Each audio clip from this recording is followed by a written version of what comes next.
দেখো আমি তোমার জন্য কি গিফট এনেছি।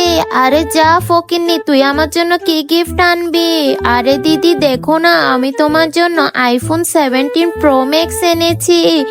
আরে বাহ, তুই আমার জন্য আইফোন 17 প্রো ম্যাক্স এনেছিস? আচ্ছা, আইফোন 17 প্রো ম্যাক্স তো কিছুদিন পরে রিলিজ হতো, তুই কেমনে পাবি? আরে বোন, আমি তো অ্যামাজন থেকে তোমার জন্য স্পেশাল বাদ দিয়ে এনেছি।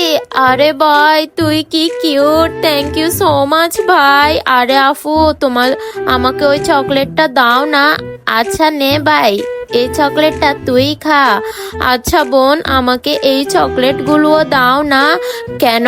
আমি তোকে কেন চকলেট দেবো এতগুলো? আরে বোন, তোমার জন্য আমি আইফোন কিনেছি, তাই আমার পকেটে সব টাকা শেষ হয়ে গেছে, আমি নিজের জন্য কিছু কিনতে পারি না। আচ্ছা বয়, মন খারাপ করিস না, এই নে সব চকলেট তুই নিয়ে যা। আচ্ছা, এবার আমি আমার নতুন মোবাইলটা খুলে দেখি। আরে বাপ রে বাপ, ও তো আমাকে ঠকিয়ে গেল। এটা তো ডেক্সি ধোয়ার কাপড়। আরে বোন, তুমি ডেক্সি ধুতে যাও, আমি এই চকলেটগুলো খেতে চললাম ভাই। বন্ধুরা, তোমরা যদি এই লেখাটাকে ভালোবেসে থাকো তাহলে আমার চ্যানেলটি এখনই সাবস্ক্রাইব করে দাও এবং কমেন্টে গিয়ে আই লাভ ইউ আল্লাহ লিখে দাও।